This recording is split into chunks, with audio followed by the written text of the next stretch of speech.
नमस्कार साथियों, कैसे हैं आप सभी। स्वागत करता हूं मैं आपका सक्सेस एग्रीकल्चर इंस्टीट्यूट के इस ऑनलाइन प्लेटफॉर्म पे, जहां मैं आपके साथ में जुड़ा हूं एक बहुत ही बेहतरीन क्लास लेकर के। साथियों, जैसा कि आपको पता है कि हम लोग जो है वो जनरल एग्रीकल्चर पढ़ रहे थे। जनरल एग्रीकल्चर जो है हम लोग पढ़ते पढ़ते कहाँ तक पहुंच गए थे। हम लोग जो है वो पार्ट 1 कंप्लीट कर चुके थे। अब हम लोग पढ़ेंगे पार्ट 2। साथियों, आप सभी से अनुरोध है, जल्दी से जल्दी जुड़ जाइए। आप लोग जल्दी से जल्दी जुड़ जाइए, ठीक है। और कॉपी और पेन उठा लीजिए। आज हम लोग बहुत ही बेहतरीन चीज़ें सीखने जा रहे हैं, ठीक है। चलिए।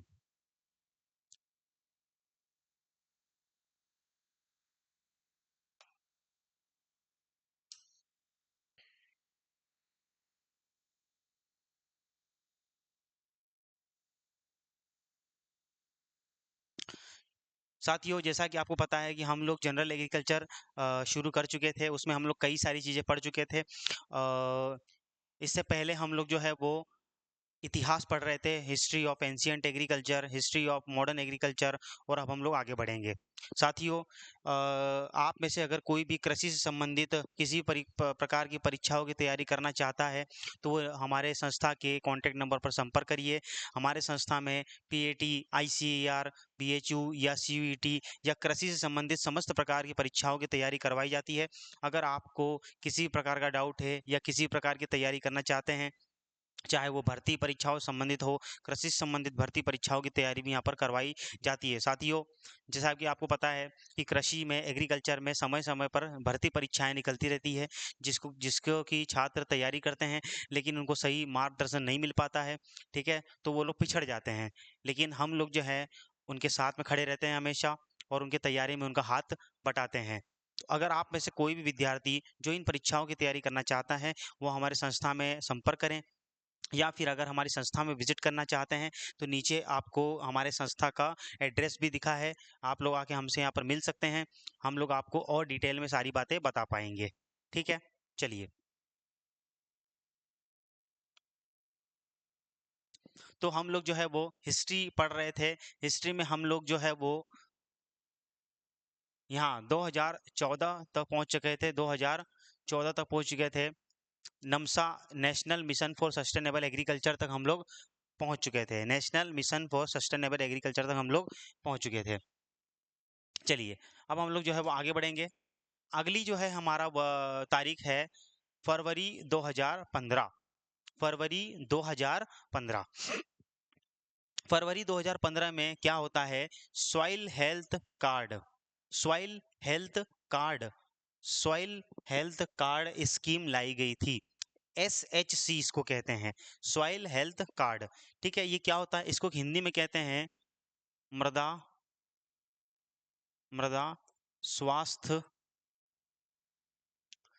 स्वास्थ्य कार्ड। मृदा स्वास्थ्य कार्ड कहते हैं इसको। मृदा स्वास्थ्य कार्ड इसको हम लोग कहते हैं, ठीक है। मृदा स्वास्थ्य कार्ड, सॉइल हेल्थ कार्ड इसको हम लोग कहते हैं। अब देखिए क्या होता है। देखिए, हमारे एग्रीकल्चर में क्या है कि हमारा जो जितना भी फसल उत्पादन होता है, जितना भी हम लोग बीज लगाते हैं, वो हम लोग कहाँ लगाते हैं? सॉइल में लगाते हैं। कहाँ लगाते हैं? सॉइल में, यानी कि मिट्टी में। तो मिट्टी की उर्वरता या फर्टिलिटी होना बहुत ज़्यादा अनिवार्य है, क्योंकि मिट्टी की उर्वरता ही ये डिसाइड करेगी कि हमारे फसल का उत्पादन कितना होने वाला है। जैसे ही बीज मृदा में डलेगा, उसका होगा जर्मिनेशन, और वहां से बनेगा पूरा का पूरा पेड़ या पौधा, ठीक है। तो मिट्टी, और आपको ये भी पता है कि हमारे पौधे को जर्मिनेट करवाने के लिए मिट्टी में पोषक तत्वों की अनिवार्यता होना जरूरी है। पोषक तत्व जैसे कि nitrogen, phosphorus, potassium, sulphur, calcium, magnesium, sulphur, ऐसे कई प्रकार के तत्वों की आवश्यकता पड़ती है।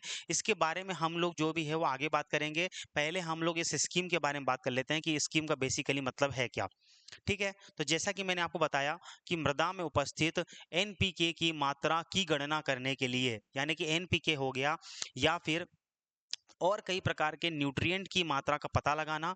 और दूसरा, उन एनपीके की मात्रा क्या उस फसल के लिए ऑप्टिमम, यानी कि जरूरी है, या फिर अनिवार्य है, या उपलब्धता है भी या नहीं, उसका गणना करना, ठीक है। तो उसकी गणना करना।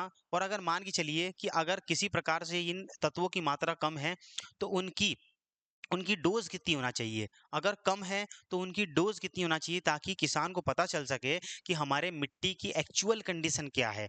सॉइल हेल्थ कार्ड का मतलब क्या होता है, जिस प्रकार से हमारा हेल्थ होता है, हमारी हेल्थ का लगातार हम लोग चेकअप करवाते हैं।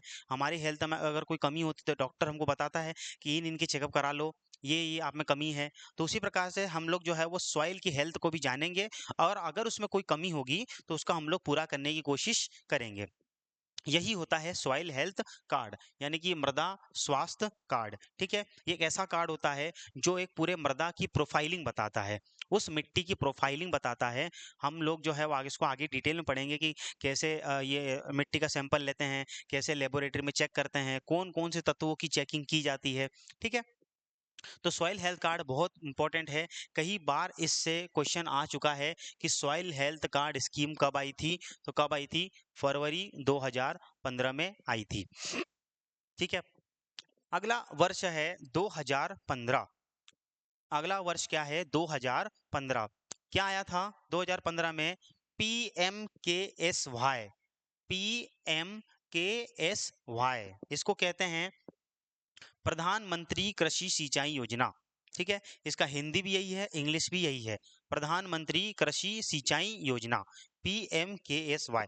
ठीक है, इसमें इसमें क्या किया गया था, ये ऑल इंडिया लेवल पर एक योजना लाई गई थी कृषि सिंचाई से रिलेटेड। आपको पता है कि सिंचाई हमारे एग्रीकल्चर में काफ़ी इंपॉर्टेंट है। ठीक है, विभिन्न प्रकार की फसलों को विभिन्न तरीके से या विभिन्न मात्रा में पानी लगता है, तो उन्हीं मात्रा की गणना करना, या फिर हमारे या फिर हमारे देश में कितने प्रकार के जल संसाधन है, या फिर कितने प्रकार के जल संसाधन बचे हैं, उन जल संसाधनों में कितना पानी बचा है, उसी की गणना करना क्या कहलाता है, प्रधानमंत्री कृषि सिंचाई योजना। ठीक है, मतलब कि किसानों को इस इरिगेशन के या सिंचाई के प्रति जागरूक करना। ठीक है, यहीं पर एक और कॉन्सेप्ट आया था, पर ड्रॉप मोर क्रॉप। ठीक है, क्योंकि सरकार को ये बात समझ में आ गई थी कि हमारे एग्रीकल्चर में पानी का वेस्टेज बहुत ज़्यादा होता है। हम जितनी फसलों को पानी की आवश्यकता है, उससे कई गुना पानी उनको दे रहे हैं, जो कि कुछ ही काम का नहीं है। जितना फसलों को आवश्यकता होगा, अगर उससे हम लोग ज़्यादा देंगे, अगर हमारी आवश्यकता 1 गिलास पानी की है और अगर हमारे मुंह में कोई 5 गिलास पानी ठूस दे, तो कोई मतलब का है क्या, कोई मतलब का नहीं है। अगर हमको 1 रोटी खाना है और अगर कोई 5 रोटी ठूस दे, तो कोई दिक्कत वाली बात हो जाएगी, हमारा पेट खराब हो जाएगा। ठीक है, तो वही कॉन्सेप्ट एग्रीकल्चर में भी आता है। यहाँ पर आता है कॉन्सेप्ट पर ड्रॉप मोर क्रॉप। पर ड्रॉप का मतलब कि होता है कि एक एक बूंद का इस्तेमाल करके, एक एक बूंद का इस्तेमाल करके मोर क्रॉप मतलब ज्यादा से ज्यादा फसलों को हमको उगाना है, ज्यादा से ज्यादा फसल उत्पादन हो पाए। ठीक है, क्योंकि हमारे पास संसाधन लिमिटेड हैं। ठीक है, रिसोर्सेज जो है वो हमारे पास लिमिटेड है, हमको कम से कम रिसोर्सेज में ज्यादा से ज्यादा फसल उत्पादन करना है। चलिए, प्रधानमंत्री कृषि सिंचाई योजना। उसके बाद आता है प्रधानमंत्री 2016। उसके बाद आता है वर्ष 2016, PMFBY। PMFBY क्या है ये, प्रधानमंत्री फसल बीमा योजना। क्या है ये, प्रधानमंत्री फसल बीमा योजना। ठीक है, FBY, इसका हिंदी इंग्लिश दोनों का एक ही है। अब ये क्या होता है, फसल बीमा योजना क्यों लानी पड़ी थी, क्योंकि आपको पता है कि हमारे देश में किसान लोग जब खेती करते हैं तो उनके लिए कई सारी बाधाएं आती है। नेचर यानी कि प्रकृति का कोई भरोसा नहीं है। ठीक है, अगर हमारे खेतों में फसल खड़ी है तो उसको कई प्रकार की समस्याओं का सामना करना पड़ता है। ठीक है, कड़ी धूप हो जाए, या फिर बहुत ज़्यादा बारिश हो जाए, या फिर बहुत ज़्यादा पाला पड़ जाए। ठीक है, कोई सा रोग लग जाए तो पूरी फसल बर्बाद हो जाती है। ठीक है, कोई जानवर आके पूरा फसल खा जाता है। तो इन्हीं सब चीज़ों से फसल को सुरक्षित करने के लिए, ताकि किसानों को ज़्यादा घाटा ना हो, उसके लिए किसानों को ये सुविधा दी गई है कि वो अपनी फसल को बीमा करवा सकते हैं, जिस प्रकार हमारा बीमा होता है इंश्योरेंस। ठीक है, आपने सुना होगा LIC, या फिर और भी कई प्रकार की कंपनियां जो इंश्योरेंस करवाती है, वो क्या करवाती है, हमारे से कुछ छोटा मोटा पैसा लेती है, और अगर हमको कुछ हो जाता है तो वो फिर हम लोग उसका पैसा उतना क्लेम कर सकते हैं। तो वही होती है फसल बीमा योजना। इसमें फसलों का बीमा किया जाता है, और अगर फसलों में कोई भी प्रकार की आपत्ति आती है, कोई दिक्कत आती है, नष्ट हो जाती है, तो सरकार जो है इसकी इस नुकसान की भरपाई करने के लिए बाध्य होती है। इसको हम कहते हैं PMFBY, प्रधानमंत्री फसल बीमा योजना। ये कब आई थी? 2016 में। चलिए, 2016 में ही एक और चीज आई थी, PKVY, परंपरागत कृषि विकास योजना। परंपरागत कृषि विकास योजना, PKVY कब आया था? 2016 में। ठीक है, ये इतना इंपॉर्टेंट नहीं है, लेकिन हमको याद करना पड़ेगा कि PKVY या परंपरागत कृषि विकास योजना कब आई थी? तो 2016 में आई थी। ठीक है, चलिए, तो यहाँ पर हमारा जो है वो हिस्ट्री खत्म हो जाता है। ये कुछ चार जो हम लोगों ने स्कीम पढ़ी है, इसको हम लोग फिर से रिवाइज कर लेते हैं। 2000 2 फरवरी 2015 में क्या आता है? सॉइल हेल्थ कार्ड स्कीम आती है, मृदा स्वास्थ्य कार्ड स्कीम आती है। जो भी बच्चे हमको देख रहे हैं वो लोग मेरे साथ साथ नोट्स बनाते जाएं, ठीक है, ताकि आपको रेगुलर अपडेट मिलता जाए। ठीक है, और आप लोग इस चैनल को, आप लोग जो है इस वीडियो को जितना ज़्यादा लाइक करिए, सब्सक्राइब करिए, इसको अपने दोस्तों तक शेयर करिए, ताकि सभी लोग इस फ्री के ज्ञान को ले सके। ठीक है, ये ज्ञान फ्री का है, इसका कोई पैसा नहीं है। ठीक है, आपको क्या करना है? रेगुलर हमारे यूट्यूब चैनल पर विजिट करना है। अगर मान के चलिए कि वहाँ पर एक बेल आइकन आता है घंटी बजाने का, ठीक है, उसको अगर टिक कर दोगे तो जब भी हमारी तरफ से कोई नया वीडियो डलेगा तो आपको नोटिफिकेशन मिल जाएगा। तो आप लोग कम से कम ज्ञान से वंचित नहीं रहोगे। ठीक है, हमारे कई सारे साथी ऐसे हैं, कई सारे दोस्त ऐसे हैं जो कि पैसा पेमेंट नहीं कर सकते हैं, लेकिन हम लोगों ने उनके बारे में सोचते हुए ये फ्री की मुहिम स्टार्ट की है, जिससे कि जन जन तक, जो भी कृषि के विद्यार्थी हैं, उन तक कृषि का ज्ञान जो है वो पहुंच पाए। ठीक है, चलिए, तो ये हमारा था सॉइल हेल्थ कार्ड स्कीम। 2015 में क्या हुआ था? PMKSY, प्रधानमंत्री कृषि सिंचाई योजना। 2016 में क्या हुआ था? PMFBY, प्रधानमंत्री फसल बीमा योजना। और अगला क्या था? PKVY, परंपरागत कृषि विकास योजना आई थी। ठीक है, तो यहाँ तक हमारा जो है वो हिस्ट्री खत्म हो चुका है। हिस्ट्री, यहाँ तक हमारा हिस्ट्री ऑफ मॉडर्न एग्रीकल्चर, यानी कि आधुनिक कृषि का इतिहास खत्म हो चुका है। तो जिस बच्चों को भी स्क्रीनशॉट लेना है या लिखना है तो आप लोग लिख लो जल्दी जल्दी। आप लोग जो है वो जल्दी से लिख लो, फिर हम लोग आगे बढ़ते हैं।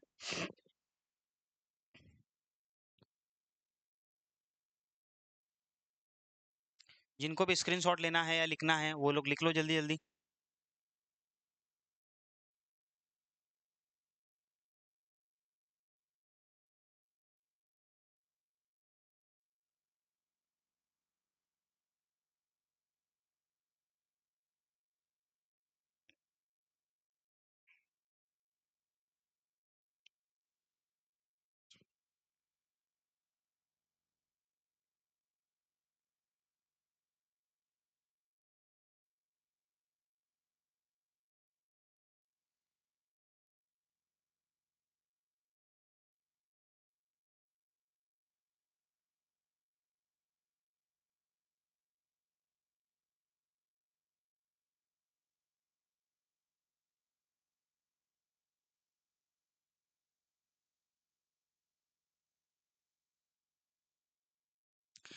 हो गया? चलिए, मैं उम्मीद करता हूँ कि आप लोगों ने इसको पढ़ लिया होगा। ठीक है, मैं उम्मीद करता हूँ कि आप लोगों ने इसको जो है वो पढ़ लिया होगा। अब हम लोग आगे बढ़ते हैं। चलिए, आगे एक टेबल बनी हुई है, एक टेबल बनी हुई है, आपको दिख रही होगी। इसमें लिखा हुआ है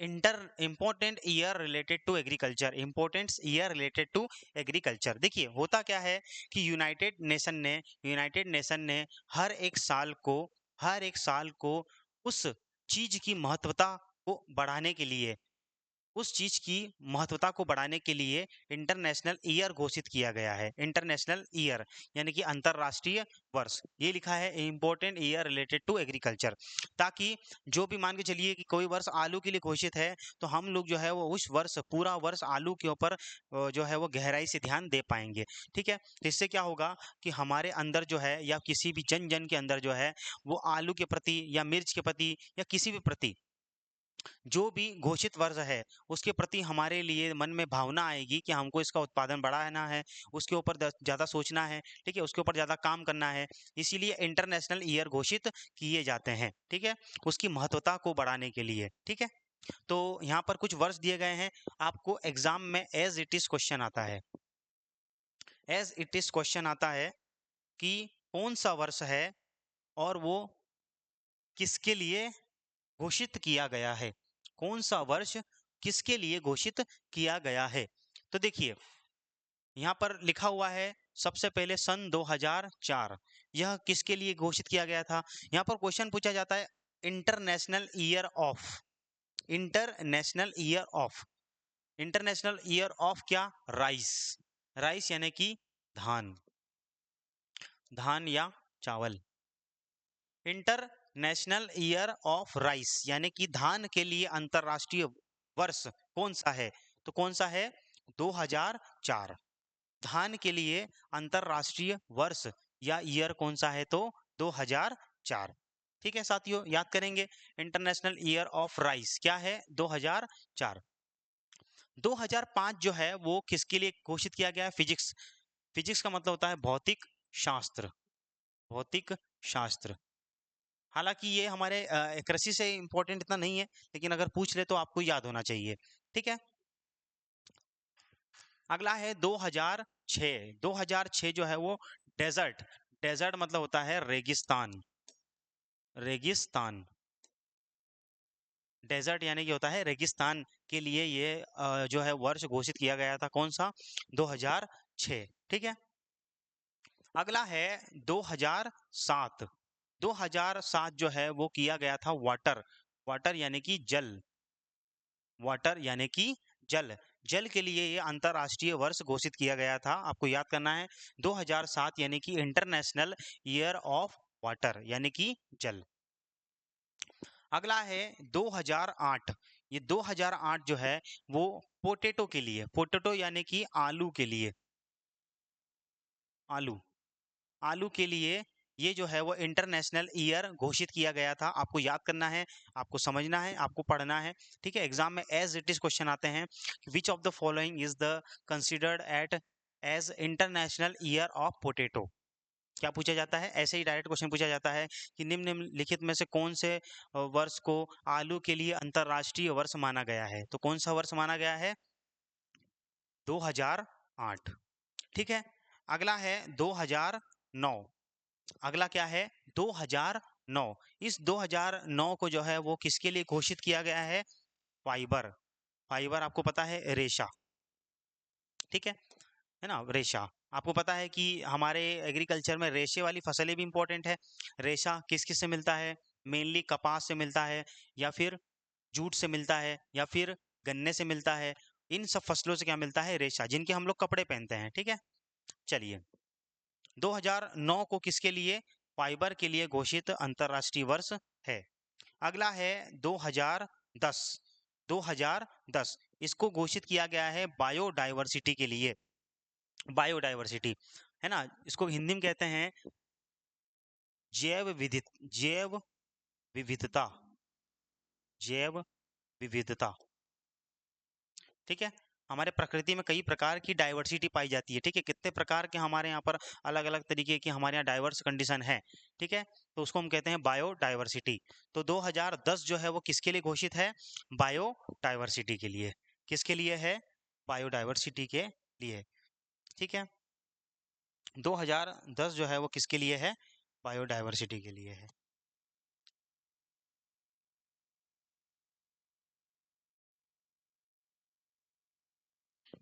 चलिए अगला क्या है 2013, 2013, ठीक है।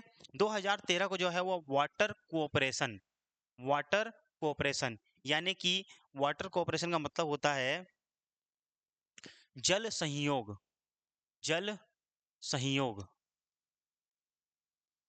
ठीक है, इसके लिए अंतरराष्ट्रीय वर्ष किसको माना गया है? 2013 को। 2013 को जो है वो वाटर कोऑपरेशन के लिए यानी कि जल के संयोग के लिए घोषित वर्ष है। साथियों, मैं समझ सकता हूँ कि अभी जो चीज़ें चल रही हैं वो थोड़ी सी मतलब याद करने वाली चीज़ें चल रही हैं, लेकिन मैं आपको उम्मीद दिलाता हूँ, मैं आपको भरोसा दिलाता हूँ कि हम लोग आगे इसके आगे जितना भी पढ़ेंगे चीज़ें, उसमें समझने वाली चीज़ें ज़्यादा हैं, कॉन्सेप्चुअल चीज़ें ज़्यादा हैं। ठीक है? जनरल एग्रीकल्चर की जो भी चीजें आएंगी उसमें मैक्सिमम आपको याद करना रहेगा। एग्जाम में एज इट इज क्वेश्चन ऐसे ही आते हैं। जहां पर भी ऐसा कॉन्सेप्चुअल या फिर समझाने वाला होगा, मैं वहां पर आपकी मदद जरूर करूंगा। ठीक है, लेकिन ये एज इट इज याद करना है। ठीक है, हमने भी याद किया है, आपको भी याद करना पड़ेगा, सबको याद करना पड़ता है। जल संयोग। ठीक है, अंतरराष्ट्रीय ईयर कौन सा है? जल संयोग। कौन सा है? 2013। अगला है 2014। 2014 है वो है फैमिली फार्मिंग के लिए। फैमिली फार्मिंग को हिंदी में कहते हैं पारिवारिक खेती। पारिवारिक खेती। मेरे जितने भी हिंदी के साथी हैं, विद्यार्थी हैं, वो लोग इसको साथ साथ लिखते जाएं। ठीक है, ये नोट्स जो है ये बहुत ही वैल्यूएबल है। ठीक है, कई सारी बुकों को मिला करके, कई सारी किताबों के अध्ययन करने के बाद में ये नोट्स बनाए गए हैं। ठीक है, ऐसे नोट्स आपको हर जगह नहीं मिलने वाले हैं। ठीक है, एज इट इज़ एग्जाम में आपको ऐसे ही क्वेश्चन आते हैं। ठीक है, मैंने ज़्यादा जो है वो थ्योरी नहीं लिखी है। एज इट इज़ देखिए, टेबुलर फॉर्म में ऐसे से ही क्वेश्चन आते हैं यहाँ से। ठीक है, ऐसे इसको मैं अगर थ्योरी फॉर्म में लिखवाता तो बहुत लंबा हो जाता, लेकिन इसको मैंने कंसाइज फॉर्म में अपने तरीके से, जिस प्रकार मुझे सहज महसूस होता है उस प्रकार से मैंने नोट्स बनाए हैं। ठीक है, तो आप लोगों को कुछ नहीं करना है, आप लोगों को नोट्स बनाना है और मेरे साथ डेली टू डेली पढ़ते जाना है। चलिए,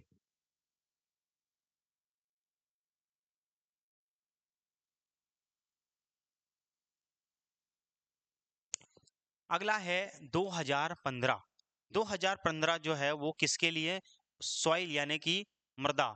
मृदा या फिर कहते हैं इसको मिट्टी। क्या कहते हैं? मृदा या फिर मिट्टी के लिए अंतरराष्ट्रीय वर्ष घोषित किया गया है। किसके लिए? मृदा या फिर मिट्टी के लिए अंतरराष्ट्रीय वर्ष कौन सा है? 2016। 2015। 2015। अगला है 2016। 2016 को जो है वो पल्सेस।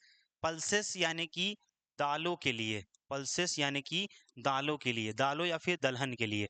दलहन आप लोग जानते होंगे, जो हम लोग सब्जियों में दाल चावल के साथ जो दाल खाते हैं उसको हम लोग कहते हैं पल्सेस। दालों या दलहन के लिए कौन सा अंतरराष्ट्रीय वर्ष है? 2016। 2016 दालों के लिए। ठीक है,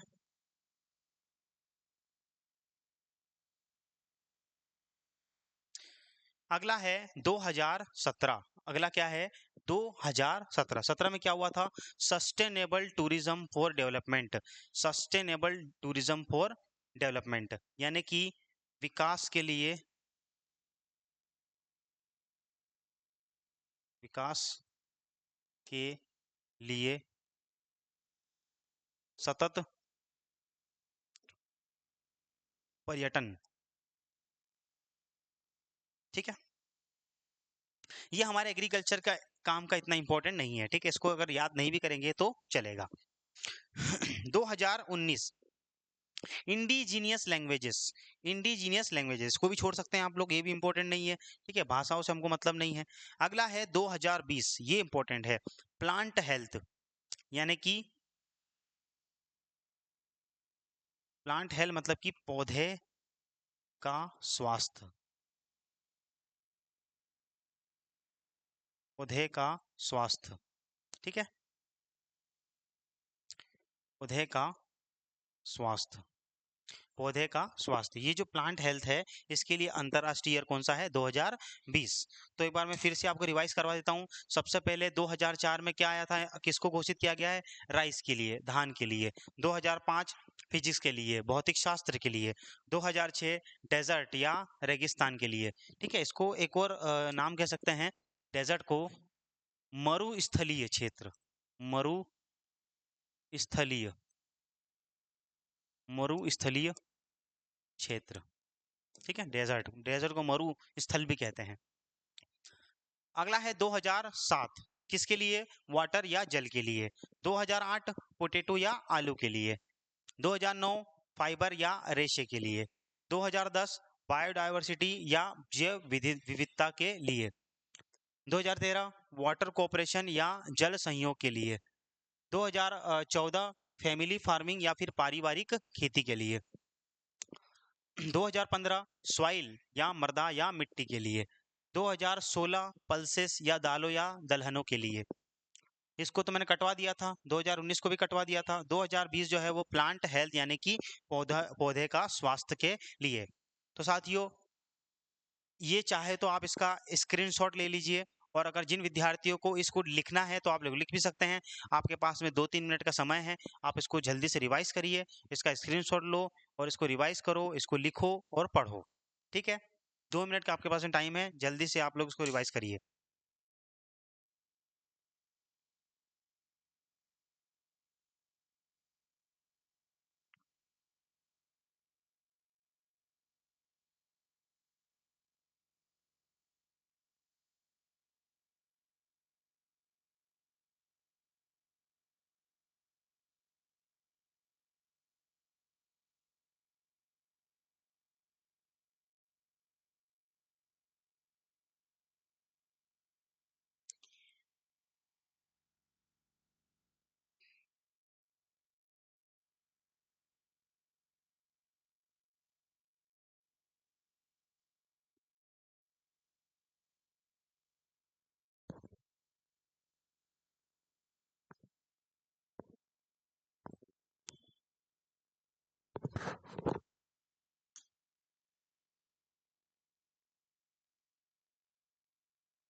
हेलो, आप लोग जो है वो उसको जल्दी से रिवाइज करिए।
चलिए, अब हम लोग जो है वो आगे बढ़ते हैं। मैं उम्मीद करता हूँ कि आप लोगों ने जो है उसका स्क्रीनशॉट इसको रिवाइज कर लिया होगा।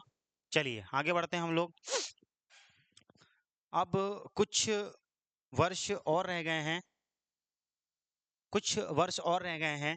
देखिए 2011 में क्या हुआ था? 2011 को जो है वो फॉरेस्ट फॉरेस्ट यानी कि वन वन या जंगल वन या जंगल के लिए ये इंटरनेशनल ईयर घोषित किया गया है। 2011 जो किसके लिए? फॉरेस्ट यानी कि वन या जंगल के लिए घोषित किया गया है।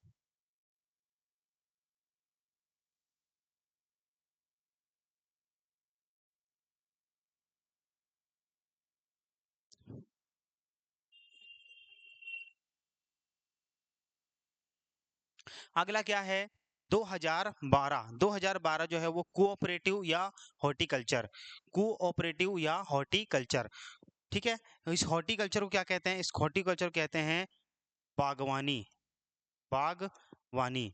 ठीक है, और इस कोऑपरेटिव कहते हैं सहकारिता सहकारिता। कोऑपरेटिव का बेसिकली मतलब ये है कि हमको जो है वो कोऑपरेट करना है, सहकारी तरीके से काम करना है। ठीक है, कई देशों में इसको अपनाया जाता है, भारत के भी कई हिस्सों में इसको अपनाया जाता है। कोऑपरेटिव या हॉर्टिकल्चर, कोऑपरेशन का मतलब होता है कि मिलजुल कर खेती करना। कोऑपरेशन का मतलब क्या होता है? मिलजुल कर खेती करना। तो इसी भावनाओं को बढ़ाने के लिए इसके ऊपर अंतर्राष्ट्रीय वर्ष की घोषणा की गई थी, हॉर्टिकल्चर या बागवानी। ठीक है, अगला है 2021। 2021 को जो है वो फ्रूट एंड वेजिटेबल यानी कि और सब्जी फल और सब्जी फल और सब्जी के लिए अंतर्राष्ट्रीय वर्ष घोषित किया गया है।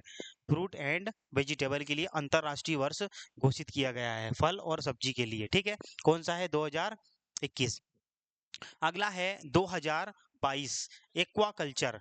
एक्वा कल्चर का मतलब होता है एक्वा कल्चर मतलब होता है जलीय खेती जलीय खेती जलीय खेती या फिर इसको बोलते हैं मत्स्य पालन मत्स्य पालन। ठीक है, मत्स्य पालन मतलब क्या होता है? मछली पालन। ठीक है, मछलियों का पालन के लिए एक्वाकल्चर मतलब मछली का पालन। ठीक है, एक्वाकल्चर का मतलब ये होता है कि जो भी पानी में जितने भी रहने वाले जीव हैं, ठीक है, और हमारे लिए इंपॉर्टेंट कौन सा है? मछली। इसीलिए एक्वाकल्चर को हम लोग क्या बोल देते हैं? जलीय खेती या फिर मत्स्य पालन। ठीक है, दोनों एक ही है। 2022। अगला क्या है? 2023, मिलेट्स मिलेट्स। ठीक है, 2023 किस लिए वर्ष घोषित किया गया है? मिलेट्स के लिए। मिलेट्स को हिंदी में कहते हैं मोटे अनाज मोटे अनाज। ठीक है, ठीक है, मोटे अनाजों के उत्पादन को बढ़ावा देने के लिए, ठीक है, उनके ऊपर विशेष ध्यान रखने के लिए उनके ऊपर एक वर्ष घोषित किया गया जिसको बोला गया मिलेट्स, जो कि क्या कहलाते हैं? मोटे अनाज। इनका वर्ष क्या है? 2023। ये मिलेट्स क्या होते हैं? आपने सुना होगा ज्वार, बाजरा, जौ, जई, रागी। ठीक है, फिंगर मिलेट, कोदो मिलेट, कई प्रकार के मिलेट होते हैं मोटे अनाज जिसके आप लोग खाते होंगे। ठीक है, जो कि राजस्थान के क्षेत्र में ज़्यादा उगाए जाते हैं। ठीक है, बाजरा, जौ, रागी। ठीक है, ये प्रकार की जितने भी फसलें हैं वो क्या कहलाते हैं? मोटे अनाज। ठीक है, मोटे अनाज। ठीक है, इसको मोटे अनाज इसलिए कहते हैं क्योंकि उनका आटा कैसा होता है? मोटा होता है, इसलिए कहते हैं मोटे अनाज। क्लियर हो रहा है? चलिए, अब हम लोग जो है, अब हमारा ये जो दो वर्ष चल रहा है 2024 चल रहा है। तो जैसा कि मैंने आपको बताया है कि मैं आपको अपडेटेड इन्फॉर्मेशन भी देते जाऊंगा। तो अगर कोई पूछे कि 2024 को कौन सा इंटरनेशनल ईयर घोषित किया गया है, तो उसको भी आप लोग लिख लीजिए एक्स्ट्रा पॉइंट करके कि 2024 को international international year international year of camelids international year of camelids international camelids. इस कैमेलिड को हिंदी में कहते हैं ऊंट, ऊंटों के लिए। ऊंटों के लिए अंतरराष्ट्रीय वर्ष कौन सा है? 2024। ऊंटों के लिए जो है वो अंतरराष्ट्रीय वर्ष कौन सा है? 2024। ठीक है, तो साथियों यहीं तक रखते हैं। ठीक है, आप इसका स्क्रीनशॉट ले लीजिए, जल्दी से इसका स्क्रीनशॉट ले लो।